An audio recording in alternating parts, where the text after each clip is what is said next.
Bun దోసల్ని prepare చేశాను. ఎలా prepare చేశానో చూసేయండి. ఇవి చూడ్డానికి మనకి బన్నుల్లాగా అంటే కచోరీలాగా ఉండడం వల్ల పిల్లలు కూడా చాలా బాగా నచ్చుతాయి. అలాగే అందులో అన్ని వెజిటబుల్స్ వేసింటాం కాబట్టి పిల్లలకి హెల్త్ కూడా మంచిది. ఎలాంటి చట్నీ కూడా అవసరం లేదు. పిల్లలకి స్కూల్‌కి స్నాక్స్ బాక్స్ కూడా పంపియచ్చు. బియ్యము, పప్పులు లాంటివి కూడా అవసరం లేదండి.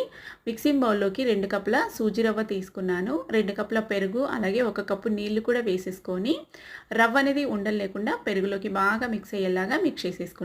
10 నిమిషాలు పక్కన పెట్టుకున్నాను. ఫుల్ డీటెయిల్‌గా వీడియో కావాలనుకుంటే వీడియో పైన రిలేటెడ్ వీడియోలో అంటే ప్లే బటన్ ఉంటుందండి. అది క్లిక్ చేశారంటే ఓపెన్ అవుతుంది. 10 నిమిషాల తర్వాత మిక్సీ జార్‌లోకి వేసేసుకొని ఫైన్‌గా మిక్సీ పట్టుకొని ఒక బౌల్‌లోకి వేసుకోవాలి.